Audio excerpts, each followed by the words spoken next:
ಧರ್ಮಸ್ಥಳ ವಿಚಾರದಲ್ಲಿ ಬಂದ ಗಂಭೀರ ಆರೋಪಗಳ ಹಿನ್ನೆಲೆಯಲ್ಲಿ ಸರ್ಕಾರ ತನ್ನ ಕರ್ತವ್ಯ ಮಾಡುತ್ತಿದೆ. ಯಾವುದೇ ಸರ್ಕಾರವಿರಲಿ ಇಂತಹ ದೊಡ್ಡ ಆರೋಪಗಳು ಕೇಳಿಬಂದಾಗ ತನಿಖೆ ನಡೆಸುವ ಜವಾಬ್ದಾರಿ ಇರುತ್ತದೆ. ಸದ್ಯ ಒಂದೊಂದೇ ಸತ್ಯಗಳು ಹೊರಬೀಳುತ್ತಿವೆ ಎಂದು ಶಾಸಕರು ಮತ್ತು ರಾಜ್ಯ ಆಡಳಿತ ಸುಧಾರಣಾ ಆಯೋಗದ ಅಧ್ಯಕ್ಷ ಆರ್.ವಿ. ದೇಶಪಾಂಡೆ ಹೇಳಿದರು. ಹಳಿಯಾಳ ಪಟ್ಟಣದ ನಿವಾಸದಲ್ಲಿ ಸುದ್ದಿಗಾರರೊಂದಿಗೆ ಮಾತನಾಡಿದ ಅವರು, ಶ್ರೀ ಕ್ಷೇತ್ರ ಧರ್ಮಸ್ಥಳದ ವಿಚಾರದಲ್ಲಿ ಪಾರದರ್ಶಕ ತನಿಖೆ ನಡೆಸಲಾಗುತ್ತಿರುವ ಕಾರಣದಿಂದಲೇ ಇಂದು ಆರೋಪ ಮಾಡಿದವರ ಬಗ್ಗೆ ಒಂದೊಂದಾಗಿ ಸತ್ಯ ಹೊರಬೀಳುತ್ತಿದೆ ಎಂದರು.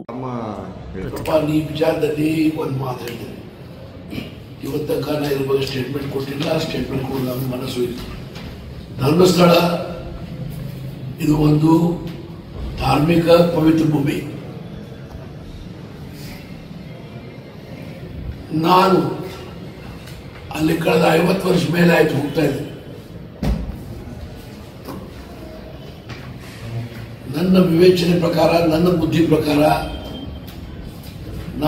ನನ್ನ ಕಿವಿ ಕೇಳಿದ ಪ್ರಕಾರ ಅಂತ ಯಾವ ಘಟನೆನೂ ನನ್ನ ಕಡೆ ಇವತ್ತಿಗೆ ಯಾರು ಮಾತಾಡಿಲ್ಲ. ಆ ಪವಿತ್ರ ಭೂಮಿಯಲ್ಲಿ ಆಗಿತ್ತು. ಈ ಕೆಲವು ಜನರು ಹೇಳಿಕೆ ಕೊಟ್ಟಿದ್ದಾರೆ. ಆ ಹೇಳಿಕೆ ಕೊಟ್ಟಿದ್ದು ಅಷ್ಟೇ, ಅದ್ರ ಮೇಲೆ ಸರ್ಕಾರ ತನ್ನ ಕರ್ತವ್ಯ ಮಾಡಿದೆ. ಸರ್ಕಾರ ಇನ್ಕ್ವೈರಿ ಮಾಡಿದೆ, ಸರ್ಕಾರದ ಕರ್ತವ್ಯ. ಇಷ್ಟು ಡೆಡ್ ಬಾಡೀಸು ಅಲ್ಲಿ ಧ್ವನಿ ಮಾಡಿದ ಅಂತ ಹೇಳಿದಾಗ ಯಾವ ಸರ್ಕಾರ ಇದ್ರೂ ಅದು ನ್ಯಾಯಬದ್ಧವಾಗಿ ಪಾರದರ್ಶಕವಾಗಿ ವಿಚಾರಣೆ ಮಾಡಂತ ಹೇಳಬೇಕಾಗ್ತದೆ.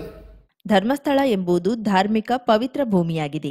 ನಾನು ನನ್ನ ಕುಟುಂಬದವರಿಗೆ ಕ್ಷೇತ್ರದ ಬಗ್ಗೆ ಅಪಾರ ಗೌರವವಿದೆ. ಕಳೆದ 50 ವರ್ಷಗಳಿಂದ ತಾವು ಧರ್ಮಸ್ಥಳದ ಜೊತೆಗೆ ನಂಟು ಹೊಂದಿರುವೆ. ಧರ್ಮಾಧಿಕಾರಿ ವೀರೇಂದ್ರ ಹೆಗಡೆ ಸರಳ, ಸಜ್ಜನ, ಪ್ರಾಮಾಣಿಕ, ಧರ್ಮ ರಕ್ಷಣೆ ಮತ್ತು ಸೇವಾ ಕಾರ್ಯಗಳಲ್ಲೇ ಬದುಕನ್ನ ಸಮರ್ಪಿಸಿರುವ ನಿಷ್ಠಾವಂತ ವ್ಯಕ್ತಿಯಾಗಿದ್ದಾರೆಂದು ಹೆಗ್ಗಡೆ ಬಗ್ಗೆ ಶ್ಲಾಘನೆ ವ್ಯಕ್ತಪಡಿಸಿದ್ರು. ಆ ಪ್ರಕಾರ ಸಿದ್ದರಾಮಯ್ಯ ಸರ್ಕಾರ ಹೇಳಿದೆ, ಅದ್ರ ಬಗ್ಗೆ ಯಾವ ವಾದ ವಿವಾದ ಆಗಬಾರ್ದು. ಬಿಜೆಪಿಯವರು ಏನು ಮಾತಾಡಲಿ, ಅವರು ಅಧಿಕಾರ ಇದ್ರೆ ಅವರು ಸಹ ಇನ್ಕ್ವೈರಿ ಮಾಡಿಸ್ತಾರೆ. ಮಾಡಿಲ್ಲ ಅಂದ್ರೆ ಮತ್ತೊಂದು ವಾತಾವರಣ ಆಗ್ತಿತ್ತು. ಸರ್ಕಾರ ಯಾಕೆ ಮಾಡ್ತಾ ಇಲ್ಲ? ಸರ್ಕಾರ ಯಾರು ಉಳಿಸ್ಬೇಕಾಗಿದ್ದೇನು? ಇವತ್ತು ಇನ್ಕ್ವೈರಿ ಮಾಡಿಲ್ಲ ಅಂತಾರೆ, ಪಾರದರ್ಶಕ ಇನ್ಕ್ವೈರಿ. ಈಗ ಸತ್ಯ ಬರ್ಲಿಕ್ಕೆ ಶುರು ಆಗಿದೆ. ಯಾರ ಅಪವಾದ ಮಾಡಿದ್ರು ಅವರೇ ಈಗ ಸ್ಟೇಟ್ಮೆಂಟ್ ಕೊಡ್ಲಿಕ್ಕೆ ಪ್ರಾರಂಭ ಮಾಡಿದ್ದಾರೆ. ಹಾಗಾಗಿ ಅದು ಧಾರ್ಮಿಕ ಪವಿತ್ರವಾದ ಕ್ಷೇತ್ರ. ನನ್ನ ಕುಟುಂಬಕ್ಕೆ ಆ ಕ್ಷೇತ್ರದ ಬಹಳ ಗೌರವ ಇದೆ. ಯಾವಾಗಲೂ ಹೋದಾಗ ನನ್ನ ಆಶೀರ್ವಾದನೇ ಸಿಕ್ಕಿದೆ. ಹಾಗಾಗಿ ಏನು ಇನ್ಕ್ವೈರಿ ನಡೀತಾ ಇದೆ, ಆ ಇನ್ಕ್ವೈರಿ ಸಹ ಏನು ಸತ್ಯದೆ ಅದು ಹೊರಗೆ ಬರ್ತದೆ. ಅದು ಬಂದ ನಂತರ ಸರ್ಕಾರ ಆದ್ಮೇಲೆ ತಕ್ಷಣ ಕ್ರಮ ಕೈಗೊಳ್ಳುತ್ತದೆ. ಈಗಾಗಲೇ ಎಸ್ಐಟಿ ಅತ್ಯಂತ ಪಾರದರ್ಶಕವಾಗಿ ತನಿಖೆ ನಡೆಸುತ್ತಿದ್ದು ಒಂದೊಂದೇ ಸತ್ಯಗಳು ಹೊರಬೀಳುತ್ತಿವೆ. ತನಿಖೆ ಮುಗಿದ ತಕ್ಷಣ ತಪ್ಪಿತಸ್ಥರ ವಿರುದ್ಧ ಕ್ರಮ ಜರುಗಲಿವೆ ಎಂದು ದೇಶಪಾಂಡೆ ವಿಶ್ವಾಸ ವ್ಯಕ್ತಪಡಿಸಿದ್ರು. ಪುಣ್ಯಕ್ಷೇತ್ರಗಳ ಬಗ್ಗೆಯೂ ಗುರುತರ ಗಂಭೀರ ಆರೋಪಗಳನ್ನ ಮಾಡುವುದರ ಬಗ್ಗೆಯೂ ಅವರು ಕಳವಳಿ ವ್ಯಕ್ತಪಡಿಸಿದ್ರು. ಪ್ರಾಮಾಣಿಕ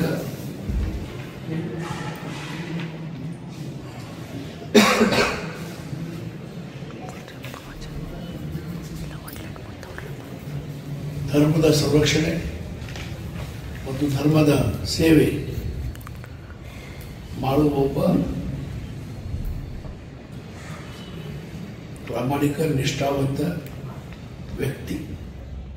ಅತ್ಯಾಧುನಿಕ ತಂತ್ರಜ್ಞಾನದೊಂದಿಗೆ ದಂತ ಚಿಕಿತ್ಸೆಗೆ ಸಂಬಂಧಪಟ್ಟ ಯಾವುದೇ ತರಹದ ಸಮಸ್ಯೆಗಳನ್ನು ತಕ್ಷಣ ಕಂಡುಹಿಡಿದು ಸೂಕ್ತ ಔಷಧೋಪಚಾರದ ಜೊತೆಯಲ್ಲಿ ಚಿಕಿತ್ಸೆ ನೀಡಲು ಅಂಕೋಲಾದಲ್ಲಿ Smile Craft multi speciality dental clinic ಮತ್ತು ಇಂಪ್ಲಾಂಟ್ ಸೆಂಟರ್ ಲೋಕಾರ್ಪಣೆಗೊಂಡಿತು. ಅಂಜುಮಾನ್ ಇಸ್ಲಾಂ ಸಂಸ್ಥೆಯ ಅಧ್ಯಕ್ಷ ಮಂಜರ್ ಸೈಯದ್, ಕರಾವಳಿ ಮುಂಜಾವು ವರದಿಗಾರ ಸುಭಾಷ್ ಕಾರೇಬೈಲ್ ಈ ಕ್ಲಿನಿಕ್ ಅನ್ನ ಲೋಕಾರ್ಪಣೆಗೊಳಿಸಿದ್ರು. ಅಂಕೋಲಾದ ಪಿಎಂಎಚ್ಎಸ್ ರಸ್ತೆಯ ಅಂಜುಮಾನ್ ರೆಹಮಾನಿಯಾ ಕಾಂಪ್ಲೆಕ್ಸ್ನಲ್ಲಿ ತಾಮೀರ್ ಬ್ಯಾಂಕಿನ ಕೆಳಗಡೆ ಈ ಡೆಂಟಲ್ ಕ್ಲಿನಿಕ್ ಉದ್ಘಾಟನೆಗೊಂಡಿದ್ದು ಬಿಡಿಎಸ್, ಎಫ್ಆರ್ಸಿಟಿ, ಎಫ್ಐಜಿಡಿ ಶಿಕ್ಷಣ ಪೂರೈಸಿದ ಡಾಕ್ಟರ್ ಇರ್ಫಾನ್ ಉಮರ್ ಸಾಬ್ ಪಠಾಣ್ ಅಂಕೋಲಾದಲ್ಲಿ ಅತ್ಯಾಧುನಿಕ ತಂತ್ರಜ್ಞಾನದೊಂದಿಗೆ ವೈದ್ಯಕೀಯ ಸೇವೆ ನೀಡಲಿದ್ದಾರೆ. ಎಐ ತಂತ್ರಜ್ಞಾನದೊಂದಿಗೆ ಕ್ಷಕಿರಣ ಮತ್ತು ವಿಶೇಷ ಚಿಕಿತ್ಸೆಗೆ ಕೈಗೆಟುಕುವ ದರ, ಉತ್ತಮ ದರ್ಜೆಯ ಮೆಟೀರಿಯಲ್ಸ್ಗಳ ಬಗ್ಗೆ ಉತ್ತಮ ಫಲಿತಾಂಶ ಇವೆಲ್ಲವುಗಳು ಈ ಕ್ಲಿನಿಕ್ನಲ್ಲಿ ಇದ್ದು, ದಂತ ಚಿಕಿತ್ಸೆಗೆ ಸಂಬಂಧಪಟ್ಟಂತೆ ಅಂಕೋಲಾದಲ್ಲಿ ಅಗತ್ಯ ಗುಣಮಟ್ಟದ ಸೇವೆ ಇನ್ನು ಮುಂದೆ ದೊರೆಯಲಿದೆ. ಕ್ಲಿನಿಕ್ ಉದ್ಘಾಟಿಸಿದ ಮಂಜರ್ ಸೈಯದ್ ಮಾತನಾಡಿ, ನಮ್ಮ ಅಂಕೋಲಾಕ್ಕೆ ಈ ರೀತಿಯ ಸೇವೆ ಅಗತ್ಯವಿತ್ತು. ತೊಂದರೆಯಲ್ಲಿರುವವರಿಗೆ ಸಹಕಾರವನ್ನ ನೀಡಿ ಕೈಗೆಟುಕುವ ದರದಲ್ಲಿ ರೋಗಿಗಳಿಗೆ ಚಿಕಿತ್ಸೆಯನ್ನ ನೀಡಿ ಈ ಚಿಕಿತ್ಸಾಲಯ ಮುಂದಿನ ದಿನದಲ್ಲಿ ಪ್ರಗತಿ ಕಾಣಲಿ ಎಂದರು. ಕರಾವಳಿ ಮುಂಜಾವು ಪತ್ರಕರ್ತ ಸುಭಾಷ್ ಕಾರೇಬೈಲ್ ಮಾತನಾಡಿ, ಅಂಕೋಲಾಕ್ಕೆ ಆರೋಗ್ಯ ಸೇವೆ ಅತ್ಯಂತ ಅಗತ್ಯವಿದೆ. ವಿಶೇಷ ತಂತ್ರಜ್ಞಾನದೊಂದಿಗೆ ವಿಶೇಷ ಜ್ಞಾನ ಹೊಂದಿರುವ ದಂತವೈದ್ಯ ಡಾಕ್ಟರ್ ಇರ್ಫಾನ್ ಪಠಾಣ್ ಇಲ್ಲಿ ಸೇವೆಗೆ ಮುಂದಾಗಿರುವುದು ನಿಜಕ್ಕೂ ಅಂಕೋಲಿಗರ ಭಾಗ್ಯ ಎಂದರು. ಈ ಸಂದರ್ಭದಲ್ಲಿ ಅಂಜುಮಾನ್ ಇಸ್ಲಾಂ ಸಂಸ್ಥೆಯ ಕಾರ್ಯದರ್ಶಿ ನಿಸಾರ್ ಶಾ, ಜಿಲ್ಲಾ ವಕ್ಫ್ ಬೋರ್ಡ್ ಉಪಾಧ್ಯಕ್ಷ ನವಾಜ್ ಶೇಖ್, ಉಮರ್ ಸಾಬ್ ಪಠಾಣ್, ಮೊಹಮ್ಮದ್ ರಫೀಕ್, ಜಾವೇದ್ ಶಿಕಾರಿ, ತೌಸೀಫ್, ಮೊಹಮ್ಮದ್ ರಫಿ ಸೇರಿದಂತೆ ಇತರರು ಉಪಸ್ಥಿತರಿದ್ದರು. ನನ್ನೂರು ಅಂಕೋಲಾದಲ್ಲಿ ಸೇವೆಯನ್ನ ನೀಡಬೇಕೆನ್ನುವ ಮನಸ್ಸು ಚಿಕಿತ್ಸಾಲಯವನ್ನ ತೆರೆಯುವಂತೆ ಮಾಡಿತು. ದಂತ ಚಿಕಿತ್ಸೆಗೆ ಸಂಬಂಧಿಸಿದಂತೆ ಕೈಗೆಟುಕುವ ದರದಲ್ಲಿ ಗುಣಮಟ್ಟದ ಚಿಕಿತ್ಸೆ, ಅತ್ಯುತ್ತಮ ತಂತ್ರಜ್ಞಾನ ಬಳಕೆಯೊಂದಿಗೆ ಉತ್ತಮ ಸೇವೆಯನ್ನ ನೀಡುತ್ತೇನೆ ಎಂದು ದಂತವೈದ್ಯ ಡಾಕ್ಟರ್ ಇರ್ಫಾನ್ ಉಮರ್ ಸಾಬ್ ಪಠಾಣ್ ತಿಳಿಸಿದ್ದಾರೆ. ಕರಾವಳಿ ಮುಂಜಾವು ಡಿಜಿಟಲ್ ನ್ಯೂಸ್, ಸುಭಾಷ್ ಕಾರೇಬೈಲ್, ಅಂಕೋಲಾ. ಮಾಡಿಬಿಟ್ಟು ನಮ್ಮೂರ ಜನರಿಗೆ ನಾನು ಈ ಟ್ರೀಟ್ಮೆಂಟ್ ಅನ್ನ ಡೆಲಿವರ್ ಮಾಡಬೇಕು ಅಂತ ನನ್ನ ಕನಸು. ದಟ್ ಇಸ್ ವೈ ನಾನು ಇಲ್ಲಿ ಒಂದು ಸೆಟಪ್ ಮಾಡಿದ್ದೇನೆ. ಒಳ್ಳೆಯ ಎಕ್ವಿಪ್ಮೆಂಟ್ಸ್ ಇದೆ, ಒಳ್ಳೆಯ ಚೇರ್ ಸೆಟಪ್ ಇದೆ. ಚೆನ್ನಾಗಿ ಜನರನ್ನ ಎಲ್ಲ ಓರಲ್ ಪ್ರಾಬ್ಲಮ್ಸ್, ಎಲ್ಲ ಡೆಂಟಲ್ ಪ್ರಾಬ್ಲಮ್ಸ್ನ ಡಯಾಗ್ನೋಸ್ ಮಾಡಿ ಅದಕ್ಕೊಂದು ಸರಿಯಾದ ಒಂದು ಸೊಲ್ಯೂಷನ್ ಕೊಡೋದ್ರಲ್ಲಿ ನಾನು ಎಕ್ಸ್ಪರ್ಟ್ ಇದ್ದೇನೆ. ಸೊ ನಮ್ಮದು ರೇಟ್ಸ್, ಚಾರ್ಜಸ್ ಎಲ್ಲ ಬಂದ್ಬಿಟ್ಟು ಅಫೋರ್ಡೆಬಲ್ ಇದೆ. ಬೆಂಗಳೂರಲ್ಲಿ ದೊಡ್ಡ ದೊಡ್ಡ ಸಿಟಿಯಲ್ಲಿ ಮಾಡುವಂತಹ ಟ್ರೀಟ್ಮೆಂಟನ್ನು ನಾನು ಒಂದು ಅಫೋರ್ಡೆಬಲ್ ಪ್ರೈಸಿಂದ ನಮ್ಮ ಊರ ಜನರಿಗೆ ಕೊಡಬೇಕು ಅಂತ ಒಂದೊಂದು ಕನಸಿದೆ. ಸೊ ದ್ಯಾಟ್ ಈಸ್ ವೈ ಇಲ್ಲೊಂದು ನಾನು ಕ್ಲಿನಿಕ್ ಸೆಟಪ್ ಮಾಡ್ಕೊಂಡಿದ್ದೇನೆ. ಜನರಲ್ಲಿ ನಾನು ಕೇಳ್ಕೊಳ್ಳೋದಿಷ್ಟ ಏನಂದರೆ, ಒಂದು ಒಳ್ಳೆ ಅಪರ್ಚುನಿಟಿ ಇದೆ. ನಿಮಗೆ ಏನಾದರೂ ನಿಮ್ಮದು ಡೆಂಟಲ್ ಪ್ರಾಬ್ಲಮ್ಸ್ ಇದೆ, ಇಲ್ಲಿ ನೀವು ಬರ್ಬೋದು, ನೋಡ್ಬೋದು, ಆ್ಯಂಡ್ ಒಳ್ಳೆ ಟ್ರೀಟ್ಮೆಂಟನ್ನು ಇಲ್ಲಿ ನೀವು ಪಡೆಯಬಹುದು. Thank you. ಶ್ರೀ ರಾಮಕ್ಷೇತ್ರ ಧರ್ಮಸ್ಥಳ ಮಹಾಸಂಸ್ಥಾನದ ಪೀಠಾಧೀಶ 1008 ಸದ್ಗುರು ಶ್ರೀ ಬ್ರಹ್ಮಾನಂದ ಸರಸ್ವತಿ ಸ್ವಾಮೀಜಿಯವರ 17ನೇ ಪಟ್ಟಾಭಿಷೇಕ ವರ್ಧಂತಿ ಉತ್ಸವ ಸೆಪ್ಟೆಂಬರ್ 3ರಂದು ನಡೆಯಲಿದೆ ಎಂದು ಶ್ರೀ ರಾಮಕ್ಷೇತ್ರ ಸೇವಾ ಸಮಿತಿ ಹೊನ್ನಾವರ ತಾಲೂಕಾ ಅಧ್ಯಕ್ಷ ವಾಮನ್ ನಾಯ್ಕ್ ಮಾಹಿತಿ ನೀಡಿದರು. ಹೊನ್ನಾವರ ಪಟ್ಟಣದ ನಾಮಧಾರಿ ಸಭಾಭವನದಲ್ಲಿ ಜರುಗಿದ ಪತ್ರಿಕಾಗೋಷ್ಠಿಯಲ್ಲಿ ಮಾಹಿತಿ ನೀಡಿದ ವಾಮನ್ ನಾಯಕ್, ಗುರುದೇವ ಮಠದಲ್ಲಿ ಬೆಳಿಗ್ಗೆ 11 ಗಂಟೆಯಿಂದ ಶ್ರೀ ಬ್ರಹ್ಮಾನಂದ ಸರಸ್ವತಿ ಸ್ವಾಮೀಜಿಯವರ 17ನೇ ಪಟ್ಟಾಭಿಷೇಕ ಮಹೋತ್ಸವ ಧಾರ್ಮಿಕ ವಿಧಿವಿಧಾನಗಳು ಆರಂಭವಾಗಲಿದ್ದು, ಶ್ರೀಗಳ ಭವ್ಯ ಮೆರವಣಿಗೆ ಬಳಿಕ ಶ್ರೀಗಳ ಪಾದಪೂಜೆ ನಡೆಯಲಿದೆ. ಮಠಕ್ಕೆ ಆಗಮಿಸುವ ಭಕ್ತರಿಗೆ ಉಪಹಾರ ವ್ಯವಸ್ಥೆ ಇದ್ದು, ಮಧ್ಯಾಹ್ನ ಪ್ರಸಾದ ಭೋಜನದ ವ್ಯವಸ್ಥೆ ಕಲ್ಪಿಸಲಾಗಿದೆ. ಕೋನಹಳ್ಳಿಯಲ್ಲಿ ನಡೆದ ಚಾತುರ್ಮಾಸಕ್ಕೆ 2 ಲಕ್ಷ ಭಕ್ತರು ಭೇಟಿ ನೀಡಿ ಗುರುಗಳ ದರ್ಶನ ಪಡೆದಿದ್ದಾರೆ. ಅದೇ ರೀತಿ ಶ್ರೀಗಳ 17ನೇ ಪಟ್ಟಾಭಿಷೇಕ ವರ್ಧಂತಿ ಉತ್ಸವ ಕಾರ್ಯಕ್ರಮಕ್ಕೂ ಹೊನ್ನಾವರ ತಾಲೂಕಿನ ಜಿಲ್ಲೆಯ ನಾಮಧಾರಿ ಕುಲಬಂಧುಗಳು ಹೆಚ್ಚಿನ ಸಂಖ್ಯೆಯಲ್ಲಿ ಶ್ರೀಮಠಕ್ಕೆ ಆಗಮಿಸುವ ಮೂಲಕ ಶ್ರೀಗಳ ಪಟ್ಟಾಭಿಷೇಕ ಮಹೋತ್ಸವವನ್ನ ಯಶಸ್ವಿಗೊಳಿಸಬೇಕೆಂದು ಮನವಿ ಮಾಡಿದರು. ಸದ್ಗುರು ಶ್ರೀ ಬ್ರಹ್ಮಾನಂದ ಸರಸ್ವತಿ ಸ್ವಾಮೀಜಿಗಳು ವಿವಿಧ ಶಾಖಾತ ಮಠಗಳನ್ನು ಸ್ಥಾಪಿಸಿ ಧಾರ್ಮಿಕ, ಶೈಕ್ಷಣಿಕ, ಸಾಮಾಜಿಕ ಕ್ಷೇತ್ರಗಳಲ್ಲಿ ತೊಡಗಿಸಿಕೊಂಡಿದ್ದಾರೆ.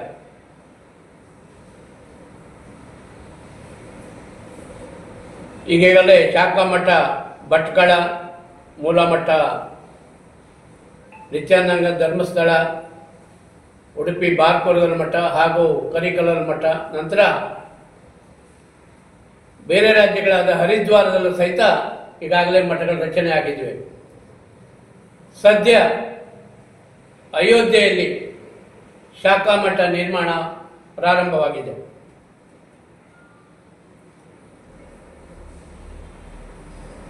ತಮ್ಮ ಪಟ್ಟಾಭಿಷೇಕದ ಶತಮಾನೋತ್ಸವ ಸಂದರ್ಭದಲ್ಲಿ ಯಶಸ್ವಿಯಾಗಿ ರಾಷ್ಟ್ರೀಯ ಧರ್ಮ ಸಂಸದನ್ನು ಆಯೋಜಿಸಿ ಜನಸಾಮಾನ್ಯರಲ್ಲಿ ಉಳಿಯುವಂತೆ. ಸಮಿತಿಯ ಕಾರ್ಯದರ್ಶಿ ಟಿಟಿ ನಾಯ್ಕ್ ಮಾತನಾಡಿ, ಈಗಾಗಲೇ ಕುಮಟಾ ತಾಲೂಕಿನ ಕೋನಹಳ್ಳಿಯಲ್ಲಿ ಕುಮಟಾ ಹೊನ್ನಾವರದ ಭಕ್ತವೃಂದ ಸೇರಿ ಬ್ರಹ್ಮಾನಂದ ಶ್ರೀಗಳ ಚಾತುರ್ಮಾಸ ಅದ್ದೂರಿಯಾಗಿ ನೆರವೇರಿಸಲಾಗಿದೆ. ನಾಮಧಾರಿ ಸಮಾಜದ ಎಲ್ಲರೂ ಜಾಗೃತರಾಗಿ ಕಾರ್ಯಕ್ರಮ ಯಶಸ್ವಿಯಾಗಲು ಸಹಕರಿಸಿದ್ರು. ಎಲ್ಲ ಸಮಾಜದಿಂದಲೂ ಸಹ ಭಕ್ತರು ಆಗಮಿಸಿ ಶ್ರೀಗಳ ಆಶೀರ್ವಾದ ಪಡೆದಿರುವುದು ವಿಶೇಷವಾಗಿದೆ ಎಂದರು. ಹಾಗಾಗಿ ಈ ಒಂದು ಚಾತುರ್ಮಾಸದ ಕಾರ್ಯಕ್ರಮಕ್ಕೆ ನಮ್ಮ ಹೊನ್ನಾವರ ತಾಲೂಕಿನ ನಮ್ಮ ಎಲ್ಲ ಸಮಾಜ ಬಾಂಧವರಿಗೂ ಅಭಿನಂದನೆಯನ್ನು ಈ ಸಂದರ್ಭದಲ್ಲಿ ಸಲ್ಲಿಸ್ತಾ ಇದ್ದೇನೆ. ಹಾಗೆ ಈ ಒಂದು ಕಾರ್ಯಕ್ರಮಕ್ಕೆ ನಮ್ಮ ಸಮಾಜ ಬಾಂಧವರು ಹೊರತಾಗಿ ಇರ್ತಕ್ಕಂಥ ಎಲ್ಲ ಸಮಾಜ ಬಾಂಧವರು ಆ ಸಮಯದಲ್ಲಿ ಚಾತುರ್ಮಾಸಕ್ಕೆ ಬಂದಿರೋದು ವಿಶೇಷ. ಹಾಗಾಗಿ ನಾವೆಲ್ಲರೂ ಒಂದು ಎನ್ನುವಂಥ ಒಂದು ಸಂದೇಶವನ್ನು ಸಾರುವಂಥ ಒಂದು ಈ ಚಾತುರ್ಮಾಸವನ್ನು ನಮ್ಮ ಗುರುಗಳ ಮುಖೇನವಾಗಿ ಅದ್ದೂರಿಯಾದ ಕಾರ್ಯಕ್ರಮ ಯಶಸ್ವಿಯಾಗಿದೆ. ಹಾಗೆ ಮಾಧ್ಯಮದವರ ಸಮೇತವಾಗಿ ಅನೇಕ ರೀತಿಯಲ್ಲಿ ನಮಗೆ ಸಹಕಾರವನ್ನು ಮಾಡಿದ್ದಾರೆ. ಈ ಒಂದು ಸಂದರ್ಭದಲ್ಲಿ ಎಲ್ಲರಿಗೂ ಅಭಿನಂದನೆ ಸಲ್ಲಿಸ್ತಾ ಇದ್ದೇನೆ. ಅದೇ ರೀತಿಯಾಗಿ ಇದೇ ಬರುವಂಥ 3ನೇ ತಾರೀಕಿಗೆ ಗುರುಗಳ 17ನೇ ವರ್ಷದ ಪಟ್ಟಾಭಿಷೇಕದ ಕಾರ್ಯಕ್ರಮದ ಪ್ರಯುಕ್ತ ಎಲ್ಲ ನಮ್ಮ ಸಮಾಜ ಬಾಂಧವರು ಆವತ್ತು ಅಲ್ಲಿಗೆ ಬರಬೇಕು ಅನ್ನೋಂಥ ಕಾರಣಕ್ಕೆ ಈ ಒಂದು ಪತ್ರಿಕಾಗೋಷ್ಠಿಯನ್ನು ನೆರವೇರಿಸ್ತಾ ಇದ್ದೇವೆ. ಹಾಗಾಗಿ ತಾವುಗಳು ಈ ಒಂದು ವಿಷಯವನ್ನು ಮಾಧ್ಯಮದವರು ಬಿತ್ತರಿಸಬೇಕೇಳಿ ನಿಮ್ಮಲ್ಲಿ ವಿನಂತಿಸಿಕೊಳ್ಳುತ್ತಾ ನಮ್ಮ ಈ ಸಂದರ್ಭದಲ್ಲಿ ಸಮಿತಿಯ ಕಾರ್ಯಾಧ್ಯಕ್ಷ ಗೋವಿಂದ್ ನಾಯ್ಕ್, ಉಪಾಧ್ಯಕ್ಷರಾದ ರಾಮಪ್ಪ ನಾಯ್ಕ್, ಬಾಲಚಂದ್ರ ನಾಯ್ಕ್, ಕೆಆರ್ ನಾಯ್ಕ್, ಕೃಷ್ಣ ಮಾರಿಮನೆ, ಕಾರ್ಯದರ್ಶಿ ಲಂಬೋದರ್ ನಾಯ್ಕ್, ಲಂಬೋದರ್ ಟಿ ನಾಯ್ಕ್, ವೆಂಕಟರಮಣ ನಾಯ್ಕ್, ಎಲ್ಆರ್ ನಾಯ್ಕ್, ಜಗದೀಶ್ ನಾಯ್ಕ್, ಸಂತೋಷ್ ನಾಯ್ಕ್, ಯಶವಂತ್ ನಾಯ್ಕ್, ರಾಘು ನಾಯ್ಕ್, ಗಣೇಶ್ ನಾಯ್ಕ್ ಮತ್ತಿತರರು ಇದ್ದರು. ಆತ್ಮೀಯ ಪತ್ರಕರ್ತ ಬಾಂಧವರೇ, ಮಾಧ್ಯಮದವರೇ ಹಾಗೂ ನಮ್ಮ ಸಮಿತಿಯ ಕಾರ್ಯಾಧ್ಯಕ್ಷರು ಹಾಗೂ ಕನ್ನಡ ಕೇವಲ ಭಾಷೆಯಲ್ಲ, ಇದು ನಮ್ಮ ಸಂಸ್ಕೃತಿಯ ತಳಪಾಯ, ನಮ್ಮ ಭಾವನೆಗಳ ಅಭಿವ್ಯಕ್ತಿ, ನಮ್ಮ ಆದ್ಯತೆಯ ಗುರುತು. ಜಗತ್ತಿನಲ್ಲಿ ಅತ್ಯಂತ ಪ್ರಾಚೀನ ಭಾಷೆಗಳಲ್ಲೊಂದಾಗಿರುವ ಕನ್ನಡ ಭಾಷೆಗೆ ಸಾವಿರಾರು ವರ್ಷಗಳ ಇತಿಹಾಸವಿದೆ ಎಂದು ಸಾಮಾಜಿಕ ಚಿಂತಕ ರೋಷನ್ ನೇತ್ರಾವಳಿ ಹೇಳಿದರು. ದಾಂಡೇಲಿ ತಾಲೂಕಾ ಕನ್ನಡ ಸಾಹಿತ್ಯ ಪರಿಷತ್ತಿನ ಸಾರಥ್ಯದಲ್ಲಿ ತಿಂಗಳುವಾರು ಸಾಹಿತ್ಯ ಸರಣಿ ಕಾರ್ಯಕ್ರಮದಡಿ ಹಮ್ಮಿಕೊಂಡಿದ್ದ ಭಾವಗೀತೆಗಳ ಗಾಯನ ಕಾರ್ಯಕ್ರಮ ಭಾವತರಂಗ ಉದ್ಘಾಟಿಸಿ ಮಾತನಾಡುತ್ತಿದ್ದ ಅವರು, ನಾವು ಇತರ ಭಾಷೆಗಳನ್ನ ಕಲಿಯುವುದು ಅಗತ್ಯವಾಗಿದೆ ಎಂಬುದು ಸತ್ಯ, ಆದರೆ ಅದಕ್ಕಾಗಿ ಕನ್ನಡವನ್ನ ಕಡೆಗಣಿಸುವಂತಿಲ್ಲ ಎಂದರು. ಆದರೆ ವಾಸರಿಯವರು ಮತ್ತು ನಾರಾಯಣ ನಾಯ್ಕ ಅವರು ಅಧ್ಯಕ್ಷರಾದ ನಂತರ ಅನೇಕ ಕಾರ್ಯಕ್ರಮಗಳನ್ನು ಈ ಯೂಟ್ಯೂಬ್ ಮೂಲಕ ಸಂದೇಶ ಇರ್ಬೋದು, ಕರಾವಳಿ ಮಂಜೂರು ಇರ್ಬೋದು, ಬಹಳಷ್ಟು ಇದನ್ನ ಗಮನಿಸ್ತಾ ಇರ್ತಾರೆ. ಅನೇಕ ಕಾರ್ಯಕ್ರಮಗಳು ಪ್ರತಿ ತಿಂಗಳು ಅನೇಕ ಕಾರ್ಯಕ್ರಮಗಳನ್ನು ಮಾಡ್ತಾ ಇದ್ದಾರೆ. ಇದನ್ನ ಕನ್ನಡದ ಉಳಿವಿಗಾಗಿ ಈ ಒಂದು ಅವಶ್ಯಕತೆ ಇದೆ. ಆದ್ದರಿಂದ ಇದು ಬಹಳ ಚೆನ್ನಾಗಿ ಕಾರ್ಯಕ್ರಮ ಮಾಡ್ಕೊಂಡು ಹೋಗ್ತಾ ಇದ್ದಾರೆ. ಅದಕ್ಕೆ ಮತ್ತೊಮ್ಮೆ ನಾನು ಬಹಳಷ್ಟು ಮಾತಾಡದೇನೆ ಮುಂದೆ ಭಾವಗೀತೆಗಳನ್ನ ಆಲಿಸುವ. ಆದ್ದರಿಂದ ಈ ಕಾರ್ಯಕ್ರಮಕ್ಕೆ ನಾನು ಎಲ್ಲರಿಗೂ ಒಂದು ಹೃತ್ಪೂರ್ವಕವಾದಂತಹ ಅಭಿನಂದನೆಯನ್ನು ಸಲ್ಲಿಸ್ತಾ, ಮುಂದಿನ ಕಾರ್ಯಕ್ರಮಗಳನ್ನು ನಾನು ಯಾವುದೇ ಕಾರ್ಯಕ್ರಮಗಳಾದರೂ ನಾನು ಪಾಲ್ಗೊಳ್ಳುವಂತೆ ನೋಡ್ತೇನೆ ಅನ್ನುವಂಥ ಮಾತನ್ನು ಹೇಳಿದ ಎಲ್ಲರಿಗೂ. ಕಾರ್ಯಕ್ರಮದ ಅಧ್ಯಕ್ಷತೆ ವಹಿಸಿದ್ದ ಕನ್ನಡ ಸಾಹಿತ್ಯ ಪರಿಷತ್ತಿನ ತಾಲೂಕಾ ಘಟಕದ ಅಧ್ಯಕ್ಷ ನಾರಾಯಣ್ ನಾಯ್ಕ್ ಮಾತನಾಡಿ, ಭಾವಗೀತೆಗಳು ಕನ್ನಡಿಗರಲ್ಲಿ ಭಾಷೆಯ ಮೇಲಿನ ಪ್ರೀತಿಯನ್ನ ಹೆಚ್ಚಿಸುವುದಲ್ಲದೆ ಜನರ ಹೃದಯದಲ್ಲಿ ಭಾಷೆ ಬೇರೂರಲು ಸಹಾಯ ಮಾಡುತ್ತವೆ ಎಂದರು. ಕಾರ್ಯಕ್ರಮದಲ್ಲಿ ಮುಖ್ಯ ಅತಿಥಿಗಳಾಗಿದ್ದ ಕರ್ನಾಟಕ ರಾಜ್ಯ ಪರಿಶಿಷ್ಟ ಜಾತಿ ಹಾಗೂ ಪರಿಶಿಷ್ಟ ವರ್ಗಗಳ ನೌಕರರ ಒಕ್ಕೂಟ ದಾಂಡೇಲಿ ಘಟಕದ ಅಧ್ಯಕ್ಷ ಮಹೇಶ್ ಆದಿವಾಸಿ, ಜಿಲ್ಲಾ ಕನ್ನಡ ಸಾಹಿತ್ಯ ಪರಿಷತ್ತಿನ ಕೋಶಾಧ್ಯಕ್ಷ ಮುರ್ತುಜಾ ಹುಸೇನ್ ಆನೆಹೊಸೂರು ಕನ್ನಡ ಸಾಹಿತ್ಯ ಪರಿಷತ್ತಿನ ಕಾರ್ಯವೈಖರಿಗಳ ಬಗ್ಗೆ ಶ್ಲಾಘಿಸಿ ಮಾತನಾಡಿದ್ರು. ಕಾರ್ಯಕ್ರಮದ ದಾಸೋಹಿಗಳಾದ ಜಯದೇವ್ ಸಿರಿಗೇರಿ ಮಾತನಾಡಿ, ಕನ್ನಡ ಭಾಷೆ ನಮಗೆ ಬದುಕು ಕೊಟ್ಟಿದೆ. ಆ ಕಾರಣ ನನಗೆ ಜನ್ಮ ನೀಡಿದ ತಂದೆ ಮಲ್ಲಿಕಾರ್ಜುನಪ್ಪ ಸಿರಿಗೇರಿ ಮತ್ತು ತಾಯಿ ನಾಗರತ್ನಮ್ಮ ಸಿರಿಗೇರಿ ಇವರ ಹೆಸರಿನಲ್ಲಿ ಈ ಕಾರ್ಯಕ್ರಮದ ದಾಸೋಹಿಗಳಾಗಿ ಸೇವೆ ಸಲ್ಲಿಸಲು ತಾಲೂಕಾ ಕನ್ನಡ ಸಾಹಿತ್ಯ ಪರಿಷತ್ತು ಅವಕಾಶ ಮಾಡಿಕೊಟ್ಟಿದ್ದಕ್ಕೆ ಆಭಾರಿಯಾಗಿದ್ದೇನೆ ಎಂದರು. ಕಾರ್ಯಕ್ರಮದ ದಾಸೋಹಿ ಜಯದೇವ್ ಸಿರಿಗೇರಿ ಅವರನ್ನ ಸನ್ಮಾನಿಸಿ ಗೌರವಿಸಿದ್ರು. ವರ್ಷಾ ಎಸ್ ಹಿರೇಮಠ ಪ್ರಾರ್ಥಿಸಿದ್ರು. ಬಸವರಾಜ್ ನರಸಪ್ಪನವರ್ ಸ್ವಾಗತಿಸಿದ್ರು.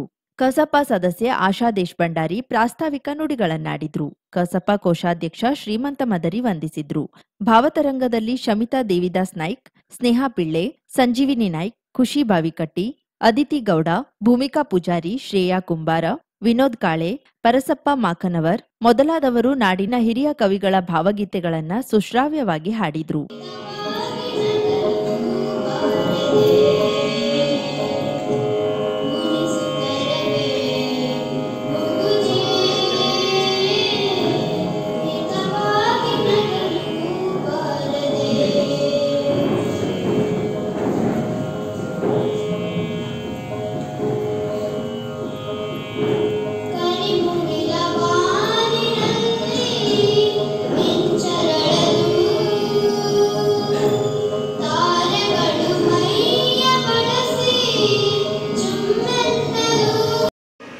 ಕೋಳೆಗಂಗೇನು ಮರ್ಕಜಾರು ಕೋಳೆಗಂಗೆ ಇರುವುದು ಚಂಚಲ ಬುದ್ಧಿ. ಆ ಚಂಚಲ ಬುದ್ಧಿಯನ್ನ ಕೋಳಿ ನುಂಗಿತ್ತು. ಕೋಳಿ ಅಂದ್ರೆ ಏನು? ಜ್ಞಾನೋದಯ. ಬೆಳಗಿನ ಸೂರ್ಯೋದಯ ಆಗ್ತದೆ, ಕೋಳಿ ಕೂತು ಸೂರ್ಯೋದಯ ಆಯಿತು. ಯಾವನಿಗೆ ಜ್ಞಾನೋದಯವಾಗುತ್ತೆ ಅವನಿಗೆ ಚಂಚಲ ಬುದ್ಧಿಗಳು ಇರುವುದಿಲ್ಲ. 50,000ಕ್ಕೂ ಅಧಿಕ ಸಬ್ಸ್ಕ್ರೈಬರ್ಸ್, 1.68 ಕೋಟಿಗೂ ಮೀರಿದ ವ್ಯೂಸ್, ಸುದ್ದಿಯೊಂದು 10 ಲಕ್ಷಕ್ಕೂ ಹೆಚ್ಚು ವ್ಯೂಸ್ ಕಂಡ ಹೆಗ್ಗಳಿಕೆ, ವಸ್ತುನಿಷ್ಠ ಮತ್ತು ಖಾತ್ರಿಯಾದ ವರದಿಗಾರಿಕೆ, ಉತ್ತರ ಕನ್ನಡದ ಅತಿ ಹೆಚ್ಚು ಸಬ್ಸ್ಕ್ರೈಬರ್ ಹೊಂದಿರುವ ಯೂಟ್ಯೂಬ್ ಚಾನೆಲ್. ಕರಾವಳಿ ಮುಂಜಾವು ಡಿಜಿಟಲ್ ವೀಕ್ಷಕರಿಗೆ ಧನ್ಯವಾದ. ಇನ್ಮುಂದೆ ಸುದ್ದಿಯಲ್ಲ ಮತ್ತಷ್ಟು ಸೊಗಸು. ನಿಮ್ಮಲ್ಲಿಯ ಸಭೆ ಸಮಾರಂಭ, ಅಂಗಡಿ, ವ್ಯಾಪಾರ ಮಳಿಗೆಯ, ಸಹಕಾರಿ ಸಂಸ್ಥೆಯ ಶುಭಾರಂಭದ ಕಾರ್ಯಕ್ರಮಗಳ ವಿಸ್ತೃತ ವಿಡಿಯೋ ಸುದ್ದಿ. ಸಂಪರ್ಕಿಸಿ ನಮ್ಮ ಕರಾವಳಿ ಮುಂಜಾವು ಡಿಜಿಟಲ್ ಪ್ರತಿನಿಧಿಗಳನ್ನ.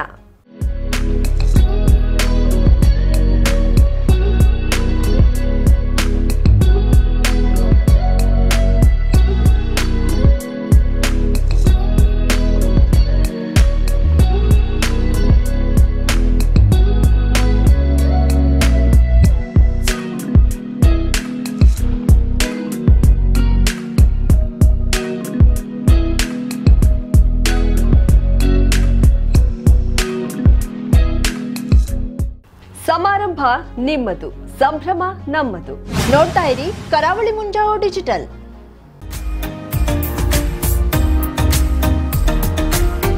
ಮಿಲನ್ ಎಂಟರ್ಪ್ರೈಸಸ್ ಬೃಹತ್ ಎಲೆಕ್ಟ್ರಾನಿಕ್ ಹಾಗೂ ಫರ್ನಿಚರ್ ಮಳಿಗೆ. ಉತ್ತರ ಕನ್ನಡ ಜಿಲ್ಲೆಯಲ್ಲೇ ಅತಿ ಹೆಚ್ಚು ಮಳಿಗೆಗಳನ್ನ ಹೊಂದಿರುವ, ಅತಿ ಹೆಚ್ಚು ಸಂತೃಪ್ತ ಗ್ರಾಹಕರನ್ನ ಹೊಂದಿರುವ ಮೂಲಕ ಹೆಗ್ಗಳಿಕೆಗೆ ಪಾತ್ರವಾಗಿರುವ ಏಕೈಕ ಸಂಸ್ಥೆ ಮಿಲನ್ ಎಂಟರ್ಪ್ರೈಸಸ್. ನಮ್ಮ ಮಳಿಗೆಗಳಲ್ಲಿ ಪ್ರಸಿದ್ಧ ಕಂಪನಿಗಳ electronic refrigerator, washing machine, LED TV, ಎಸಿಗಳು ಲಭ್ಯ. ಭಾರತದ ಕರಾವಳಿ ಹವಾಮಾನಕ್ಕೆ ಹೊಂದಿಕೊಳ್ಳುವ ನಂಬರ್ 1 ಬ್ರ್ಯಾಂಡ್ ಆದ ಗೋದ್ರೇಜ್ ಕಂಪನಿಯ ಕಪಾಟು, ಆಫೀಸ್ ಟೇಬಲ್, ಆಫೀಸ್ ಚೇರ್, ಬ್ಯಾಂಕ್ಗಳಿಗೆ ಹಾಗೂ ಚಿನ್ನದ ಅಂಗಡಿಗಳಿಗೆ ಬೇಕಾಗುವ ಸೇಫ್ ಲಾಕರ್ಗಳು ಅತಿ ಕಡಿಮೆ ಬೆಲೆಯಲ್ಲಿ ಲಭ್ಯವಿದೆ. Teak wood sofa set, wooden dining table ಹಾಗೂ ಗ್ರಾಹಕರಿಗೆ ಬೇಕಾಗುವ ಅಳತೆಯಲ್ಲಿ ನಿಮ್ಮ ಮನೆಗೆ ಹೊಂದಿಕೊಳ್ಳುವ ಹಾಗೆ ಫರ್ನಿಚರ್ ಗಳನ್ನ ಮಾಡಿಕೊಡಲಾಗುವುದು. ಕಸ್ಟಮೈಸ್ಡ್ ಕಿಚನ್, ವಾರ್ಡ್ರೋಬ್ ಗಳನ್ನ ಅತಿ ಹೆಚ್ಚು ವರ್ಷಗಳ ಕಾಲ ಬಾಳಿಕೆ ಬರುವ ಹಾಗೆ ವಾರಂಟಿಯೊಂದಿಗೆ ಮಾಡಿಕೊಡಲಾಗುವುದು. ನಮ್ಮಲ್ಲಿ ಡ್ಯೂರಾಫ್ಲೆಕ್ಸ್, ಗೋದ್ರೇಜ್ ಕಂಪನಿಯ memory foam mattress, orthopaedic mattress, spring ಮ್ಯಾಟ್ರೆಸ್ಗಳು ಕಡಿಮೆ ಬೆಲೆಯಲ್ಲಿ ಲಭ್ಯ. ವಿವಿಧ ಕಂಪನಿಗಳ ನವೀನ ಮಾದರಿಯ ಮಿಕ್ಸರ್, ಗ್ರೈಂಡರ್, ಫ್ಯಾನ್, ಕುಕ್ಕರ್, ತವಾ, ಫ್ಲಾಸ್ಕ್, ಮೈಕ್ರೋ ಓವೆನ್ಗಳು ಲಭ್ಯವಿದೆ. 0% ಬಡ್ಡಿಯೊಂದಿಗೆ ಸ್ಥಳದಲ್ಲಿಯೇ ಬಜಾಜ್ ಫೈನಾನ್ಸ್ ನಿಂದ ಸಾಲ ಸೌಲಭ್ಯವಿದೆ. ಮಿಲನ್ ಎಂಟರ್ಪ್ರೈಸಸ್ ನಲ್ಲಿ ಖರೀದಿ ಮಾಡುವ ಗ್ರಾಹಕರಿಗೆ ಡಿಸ್ಕೌಂಟ್ ಮತ್ತು ಗಿಫ್ಟ್ ಜೊತೆಗೆ ಪ್ರತಿ 2,000 ರೂಪಾಯಿಗಳ ಖರೀದಿಗೆ ಒಂದು ಬಂಪರ್ ಲಕ್ಕಿ ಡ್ರಾ ಕೂಪನ್ ನೀಡಲಾಗುವುದು. ಈ ಲಕ್ಕಿ ಡ್ರಾನಲ್ಲಿ 7 ಲಕ್ಷದವರೆಗೆ ಬಹುಮಾನ ಗೆಲ್ಲುವ ಅವಕಾಶ ನಿಮ್ಮದಾಗಿರುತ್ತದೆ. ಲಕ್ಕಿ ಡ್ರಾದಲ್ಲಿ 1 ಕಾರ್, 2 ಬೈಕ್ ಮತ್ತು ರೆಫ್ರಿಜರೇಟರ್, ವಾಷಿಂಗ್ ಮಷೀನ್ ಸೇರಿದಂತೆ 30 ಲಕ್ಕಿ ಗ್ರಾಹಕರಿಗೆ ಬಹುಮಾನ ಗೆಲ್ಲುವ ಅವಕಾಶ. ಗ್ರಾಹಕರ ಸಂತೃಪ್ತಿಗೆ ನಮ್ಮ ಮೊದಲ ಆದ್ಯತೆ ಎನ್ನುವುದು ಮಿಲನ್ ಎಂಟರ್ಪ್ರೈಸಸ್ ನ ವಾಕ್ಯ. ಉತ್ತರ ಕನ್ನಡ ಜಿಲ್ಲೆಯ ನಮ್ಮ ಶೋರೂಮ್ಗಳಾದ old Mahalakshmi super market, Mulla stop ಹತ್ತಿರ, ಕಾಜುಬಾಗ್, ಕಾರವಾರ, ಅಗ್ರಿಕಲ್ಚರ್ ಆಫೀಸ್ ಎದುರುಗಡೆ, ಮಾಸ್ತಿಕಟ್ಟೆ ರೋಡ್, ಹೊನ್ನಾವರ, ಸೀಮಾ ಕಾಂಪ್ಲೆಕ್ಸ್ ಹತ್ತಿರ, Moni Basti main road, Bhatkal, Indian bank ಎದುರು, CP Bazar road, Sirsi, JS building, JN road, Dandeli, KS building, Motikeri road, Haliyal. ಇಲ್ಲಿಗೆ ತಪ್ಪದೇ ಭೇಟಿ ನೀಡಿ ಸಂತೃಪ್ತರಾಗಿ.